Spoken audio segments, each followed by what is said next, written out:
Hi cinema Siddha Sundararajan. So இந்த வாரத்தை சீரியல்ஸாக பார்க்க போகிறோம். ஸோ ரொம்ப கம்மியான அப்டேட்ஸ் தான் இருக்குது, பட் சில இன்ட்ரெஸ்டிங்கான அப்டேட்ஸுங்கிறது இருக்குது. ஒவ்வொன்றா பார்த்துருவோம். ஸோ ஸ்டார்டிங் வித் மாஸ்க் படத்தோடைய ரிவ்யூ. ஸோ ஒரு நல்ல கான்செப்ட், ஒரு நல்ல படம், ஒரு நல்ல ஸ்க்ரீன் பிளே எல்லாமே பண்ணி வச்சுட்டு நல்ல படமாகவும் ஷூட் பண்ணி முடிச்சுட்டு போஸ்ட் ப்ரொடக்ஷனை கடைசி 10 நாளில் உட்காந்து வேக வேகமாக பண்ணியிருக்காங்க.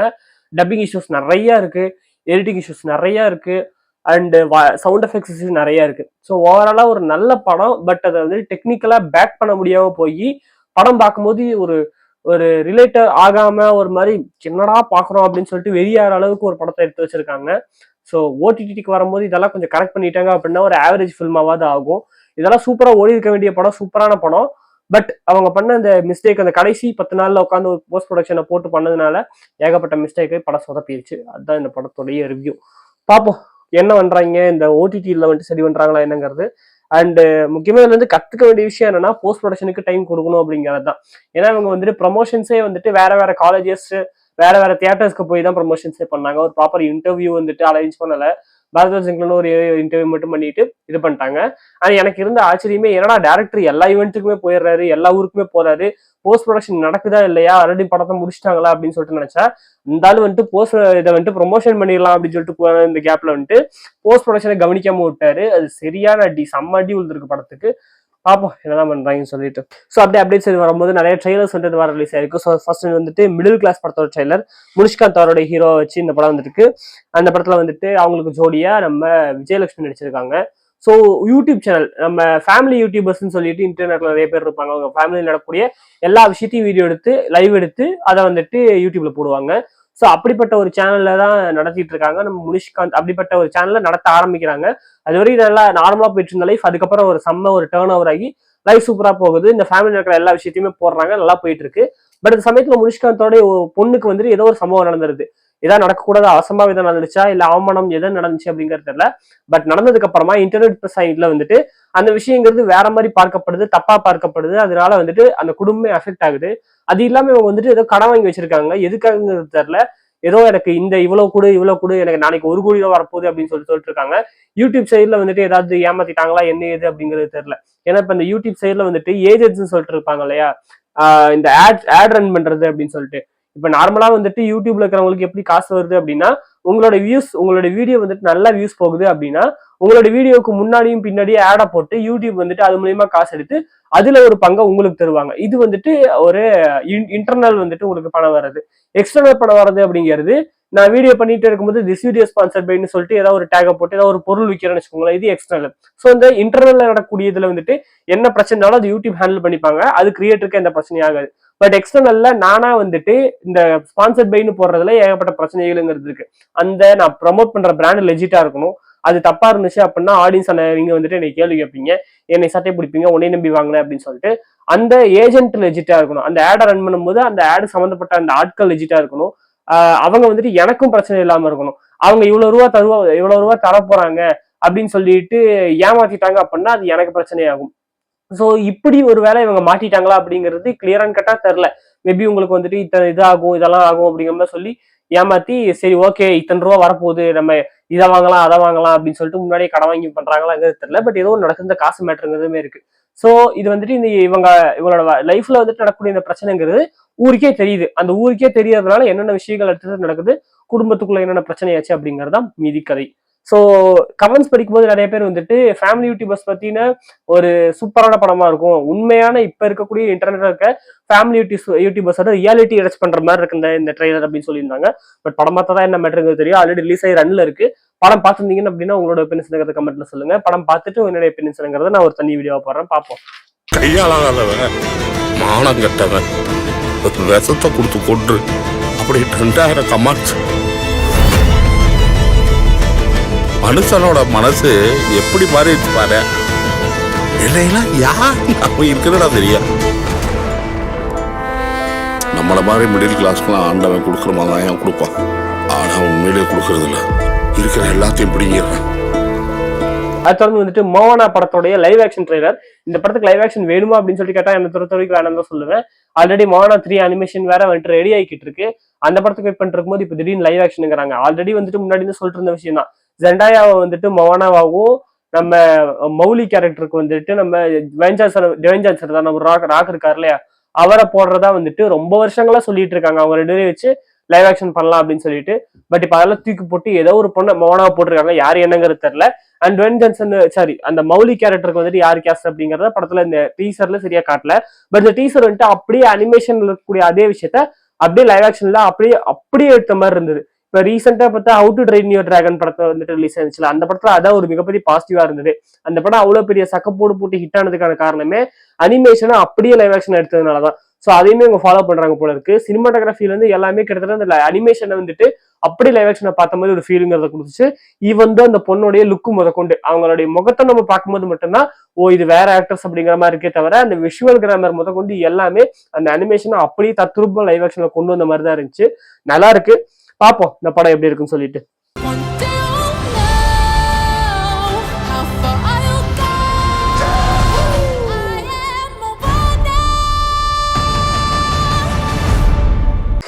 அது தொடர்ந்து ப்ராஜெக்ட் ஹேல் மேரி படத்துல இருந்து அடுத்த ட்ரெய்லர் ரிலீஸ் ஆயிருந்துச்சு. இந்த ட்ரெய்லர் ரொம்ப கிளியர் அண்ட் கட்டா காமிச்சிருக்கிற விஷயம் அப்படின்னு சொல்லிட்டு பார்த்தா நம்ம ரைன் கோஸ்லிங் வந்துட்டு ஒரு சயின்டிஸ்டா இருக்காரு. சயின்டிஸ்ட் கம் ஒரு ப்ரொஃபஸரா இருக்காரு.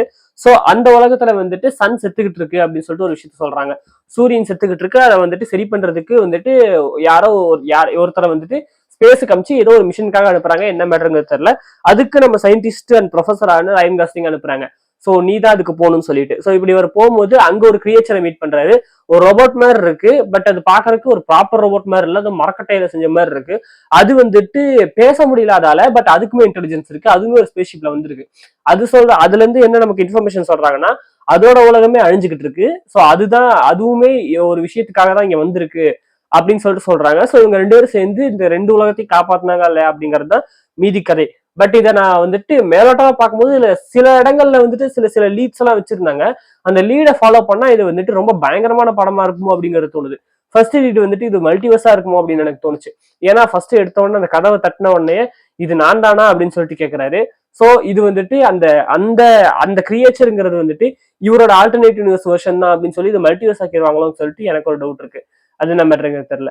அண்ட் இன்னொன்னு வந்துட்டு நிறைய தாடி வச்சுட்டு ரைன் கோஸ்லிங் ஒரு லுக் வந்துட்டு இருக்கு அதே ஸ்பேஸ்ஷிப்ல. இன்டர்ஸ்டெல்லார் படத்துல பாத்துருந்தீங்களே தெரிஞ்சிருக்கும், இந்த டைம் டைலேஷன் அப்படிங்கிற ஒரு விஷயத்தை காமிச்சிருப்பாங்க. இந்த பிளாக் ஹோல்குள்ள போகும்போது டைம் டைலேஷன் ஆகும்போது அங்க 4 மணி நேரங்கிறது இங்க 4 வருஷம் அப்படின்னு சொல்லிட்டு ஒரு கணக்கு. சோ அப்படிதான் ஒண்ணு ஆகி ரைன் கோஸ்லிங்க்கு வயசாகி இப்படி இருக்காரா அப்படிங்கிறது கிளியர் அண்ட் கட்டா தெரியல. அண்ட் அந்த டைம் டைலேஷன்ல வந்துட்டு ஒரு விஷுவல் இருக்கும்ல, அந்த வெளிச்சங்கள் அந்த லைட் எல்லாமே இந்த பிளாக் ஹோல்குள்ள போகும். எல்லாத்தையுமே பிடிச்சி இழுக்கும் போது லைட்டுமே போகும். அப்ப கலர் கலரா தெரியும், நம்ம கண்ணுக்கு வந்துட்டு கலரா அப்படியே தெரியும்ல. அந்த மாதிரி ஒரு விஷுவல் இந்த ட்ரைலர்லயே இருக்கு. ஸோ டைம் டைலேஷன் அப்படிங்கறத வச்சிருக்காங்களா அப்படிங்கிறது தெரியல. பட் ஏதோ ஒன்று இருக்கு. எனக்கு ஸ்டார்டிங்ல இந்த படத்து மேல ஏதோ ஒரு எதிர்பார்ப்புங்கிறது இருக்கு. ஸோ ஜனவரி மாசம் ரிலீஸ் ஆகுது, பார்ப்போம் இந்த படம் எப்படி இருக்குன்னு சொல்லிட்டு.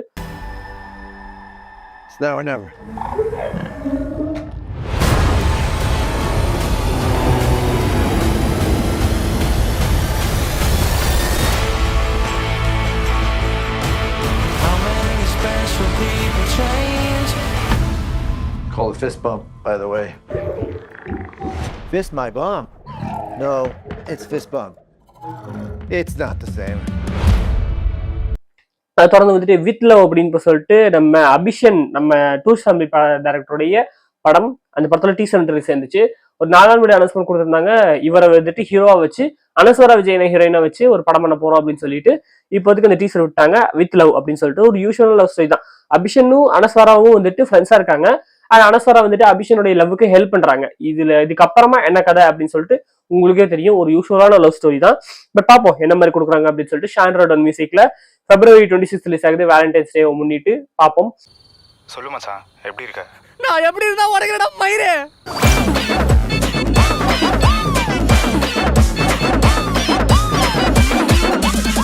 உனக்கு இல்லையா அப்படி? எனக்கும் தாங்க, வெரி எக்ஸைட்டட்.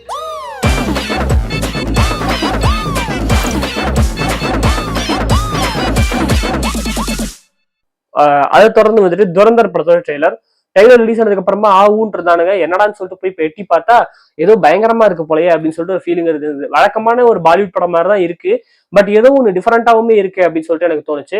ஏகப்பட்ட பெரிய பெரிய ஆக்டர்ஸ் எல்லாம் கேஸ்ட் பண்ணியிருக்காங்க. பெரிய ஆக்டர்ஸ் சொல்ல முடியாது, இவங்க எல்லாருமே வந்துட்டு நல்ல பெர்ஃபார்மன்ஸ், நல்ல குணச்சித்திர நடிகர்கள், ஒரு பெர்ஃபெக்டான ஆக்டர்ஸ் அப்படின்னு சொல்லிட்டு சொல்லலாம். இப்ப இவரு ஒருத்தரை வந்துட்டு சொல்லியிருந்தாங்க, ஒரு ஆக்டர் வந்துட்டு இந்த படத்துல இருக்காரு, அவர் பேர் தெரியல. அவர் வந்துட்டு அந்த ஊர் ஃபகத் ஃபாசில் அப்படின்னு சொல்றாங்க. என்னடா சொல்றீங்க அப்படின்னு சொல்லிட்டு இருந்துச்சு. அவரெல்லாம் பார்த்தா ரொம்ப கதையை வந்துட்டு கரெக்டா கேட்டு பர்ஃபெக்டான படத்துல மட்டும் தான் நடிப்பாரு. யூஷுவல் மசாலா பாலிவுட் படத்துல நடிக்கவே மாட்டாரு. அப்படிப்பட்ட ஒருத்தர் இந்த படத்துல இருக்காரு அப்படின்னு சொல்லிட்டு சொல்லும்போது ஏதோ பயங்கரமா இருக்கு போல அப்படின்னு சொல்லிட்டு தோணுச்சு.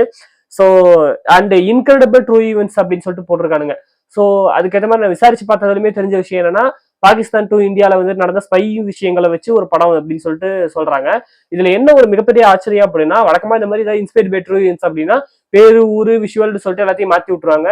அந்த இதுல அரசன் பிரமோல சொல்ற மாதிரிதான் எல்லாத்தையும் மாத்திருங்க, இந்த படத்துல வர்றது எல்லாமே இதுன்னு சொல்லிடுங்க, இல்லைன்னா அப்படியே காமிச்சிட்டீங்கன்னா எனக்கு சிக்கன் சொல்லுவாங்கல்ல, அந்த மாதிரி எல்லாத்தையும் போட்டு விட்டுருவானுங்க. பட் இந்த படத்துல அப்படியே அந்த எக்ஸாக்ட்லி அந்த ரியல் லைஃப்ல இருந்த அந்த கேரக்டர்ஸோடைய அதே லுக்கை அப்படியே ரீக்ரியேட் பண்ணிருக்கிறதா இன்ஃபர்மேஷன்ஸ் வந்திருக்கு. அண்ட் சில நேம்ஸுமே அப்படியே யூஸ் பண்ணிருக்கிறதுமே சொல்லியிருக்காங்க.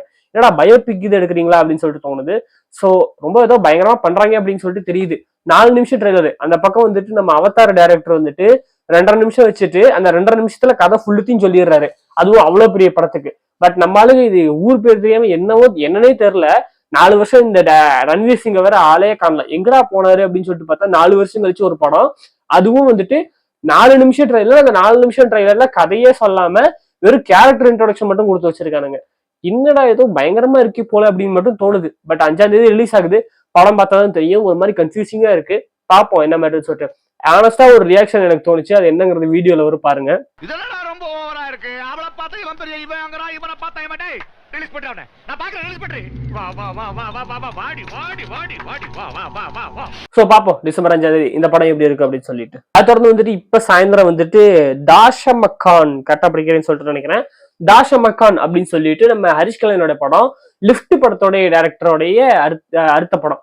சோ தாஷமக்கான் இதுக்கான அர்த்தம் என்ன அப்படிங்கிறது தெரியல.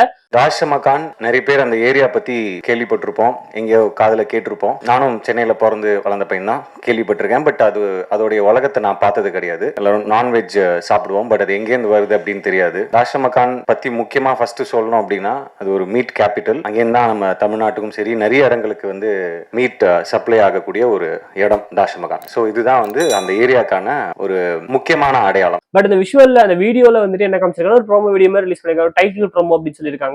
அதுல வந்துட்டு ஹரிஷ் கல்யாண் அப்படியே பயங்கர எக்ஸசைஸ் பண்ணி ஒரு ஒர்க் அவுட் பாடியோட வராரு. ஸோ இவரை போட்டு தள்ளுறதுக்கு ஒரு கேங் வந்துட்டு வந்திருக்கு. அந்த கேங் வந்துட்டு ரெஸ்ட் ரூம் உள்ள இவர் போன அந்த பொது கழிப்பிடம் இருக்குல்ல, அது உள்ள இவர் போன உடனே சரி ஓகே போட்டு தள்ளிடலான்னு சொல்லிட்டு உள்ள போயிட்டு நின்றுட்டு இருக்காங்க. கால் வருது, எடுத்து பேசினாடே எங்களா இருக்கீங்க அப்படின்னு கேட்டா, இங்கதானே அந்த தாஷமக்கான் அப்படின்னு சொல்லிட்டு, அங்கிருந்துதான் போனீங்க, தயவு செஞ்சு அங்கிருந்து எஸ்கேப் ஆயிருங்கடா, ஆபத்தானடா அப்படின்னு சொல்லும்போது அங்கிருந்து ஹரிஷ் கல்யாண் வந்து அவங்களாம் அடிச்சு போட்டு அதுக்கப்புறம் ஏதோ ஒரு பாட்டு போட்டு டான்ஸ் எல்லாம் ஆடுறாரு. சோ என்னங்கிறது கிளியரா தெரியல, என்னங்கிறது மேட்டர்ங்கிறது கிளியரா சொல்ல, தாஷமக்கானுக்கு என்ன அர்த்தங்கிறதுன்னு தெரியல. மேபி ஒரு ஏரியா நேமா இல்ல தாஷமக்கானுங்கிறது என்னங்கிறது தெரியல. பட் அந்த ட்ரெய்லரோட எண்டு கிட்ட வரும்போது இவரு கையில எதையோ வச்சு சுத்துறாரு, அதுக்கப்புறம் அது ஒரு மைக்கா மாறுது. சோ அதுக்கேற்ற மாதிரி இவர் பாட்டு பாடுற மாதிரியுமே காமிச்சிருந்தாங்க. ஸோ மேபி கானா சிங்கராங்கிறது தெரியல, பட் ஏதோ ஒரு சிங்கிங் சம்பந்தப்பட்ட மேட்டர் மட்டும் இருக்குங்கிறது தெரியுது. ஆக்ஷன் பிளஸ் மியூசிக் அப்படின்னு சொல்லிட்டு இருக்குமோன்னு தோணுது. ஏன்னா மைக்கிங் காட்டுறாங்க அப்படிங்கும்போது மேபி அப்படி இருக்கும்னு சொல்லிட்டு தோணுது. பட் பார்ப்போம். ஏன்னா அந்த லுக்குமே வந்துட்டு ஒரு ஆர்டிஸ்டோட லுக்குங்கிற மாதிரி இருந்துச்சு. ஒரு ஆர்டிஸ்ட் ஒரு ஸ்டைலிஸ்ட் லுக் வச்சிருப்பாங்கல்ல, அவங்களோட ட்ரெஸ்ஸிங் சென்ஸ், அவங்களுடைய ஹேர் ஸ்டைல், ஜாடி எல்லாமே ஒரு ஸ்டைல் இருக்கும்ல, அந்த ஸ்டைல்ல இருந்தது. பார்க்கலாம் என்ன மாதிரி இருக்குன்னு சொல்லிட்டு இந்த படம். இப்போதைக்கு டைட்டில் ப்ரோமோ மட்டும் ரிலீஸ் பண்ணிருக்காங்க. டைரக்டர் நம்மாலும் வந்துட்டு லிஃப்ட்டுக்கு அப்புறம் ஆளே காணல, இப்பதான் அடுத்த படம் பண்றாரு. பார்ப்போம் என்ன மாதிரி இருக்குன்னு சொல்லிட்டு.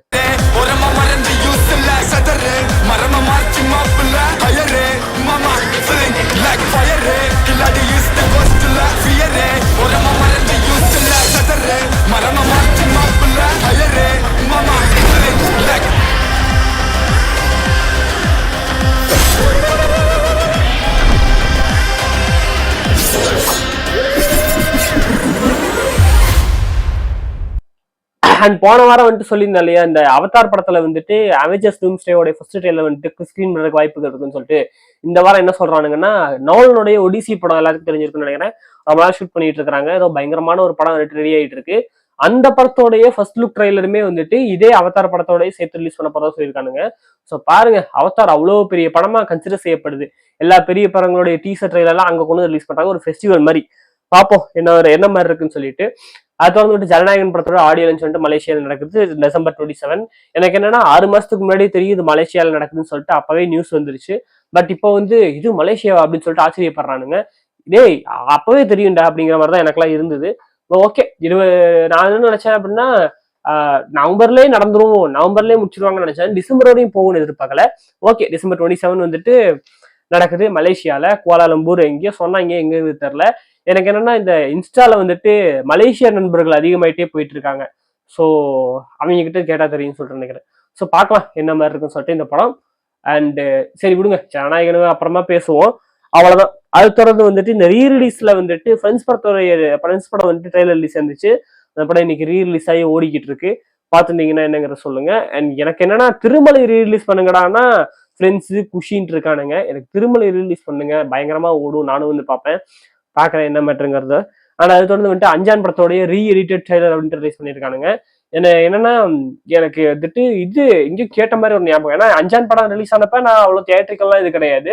நான் சன் டிவியில பார்த்துட்டு வா வாட் ஆஃப் ஃபிலிம் அப்படின்னு சொல்லிட்டு நினைச்சேன். அப்புறமா தெரிஞ்சு இந்த படம் ஃபிளாப்னு சொல்லிட்டு ஏன்னு விசாரிச்சா அப்புறம் தான் தெரியுது இந்த படம் ட்ரெய்லர் பார்த்துட்டு இந்த படம் பயங்கரம் ஊன்று இருந்தானுங்க, பட் படம் போய் பார்த்தா மொக்கையா இருந்தது அப்படின்னு சொல்லியிருந்தாங்க.